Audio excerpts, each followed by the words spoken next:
سن 70 نه زمونږ د والد صاحب دا کډی کوله، د خپو کډی به یې کوله، په دې خپو باندې ما به هم ورسره کوله، زه داسې ماشوم وم، ما به ورسره د دې پیډل نه به کېناستم، چل به هم زده کوم. تر اوسه پورې را روان یو. د هغه وخت نه چې کوم وخت به د حکومت ته مونږ تقریبا زمونږ د نیکانو، زه خپله شاګرد یم، دې تقریبا 90,000 80,000 80,000 پورې به یې کري ورکوله، د بیل به یې ورکوو. نو اوس النګه زمونږ بجلي خپل هم ده، اوس خو شمسیانو وخت دور راغلی، شمسیانې د بجلي پرې کاته کې ده، خو بیا هم هغه دغه نه کوي، هغه ګټه نه کوي.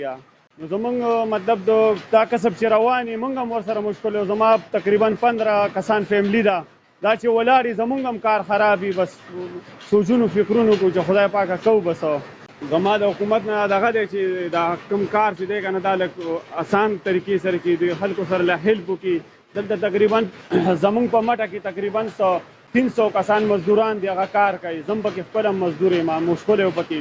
خو چې دا ودرېږي بیا موږ له ډېر غټ ټینشن وي، ډېر ځان له ماله نه، دا 300 کسانو له ټینشن، څوک دیاړی نه کوي، څوک څه کوي، څوک هغه کوي.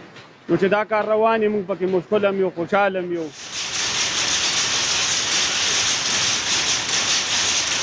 په ګنټه کې 3 لوپه ټیم تیار شي، 4 هم تیار شي. ماشین پورې خبرې چې ماشین پکې لږ سازو چلیږي، ټیکو چلیږي، ورانې ونه کی، نو تقریبا 4-5 دانو پورې پکې لپټې جوړیږي. چې لکه دې کې 48 وړی ورته وي، هغه په دې کې بیا کم شالونه راځي یا د هغې نه کمې لپټې جوړیږي. نو هغه لکه ګرانې که نه، ځکه چې هغه وړی ګرانه ده. اوس چې دا کم مال موږ تیارو نو دې ته نری کریلیک وایي، څوک ورته 70-30 وایي، او څوک ورته دغه وایي د 64 وایي. په بهرحال لکه دا موږ چې کم مال جوړو نو دا د وړی په نسبت باندې د ارزان دی.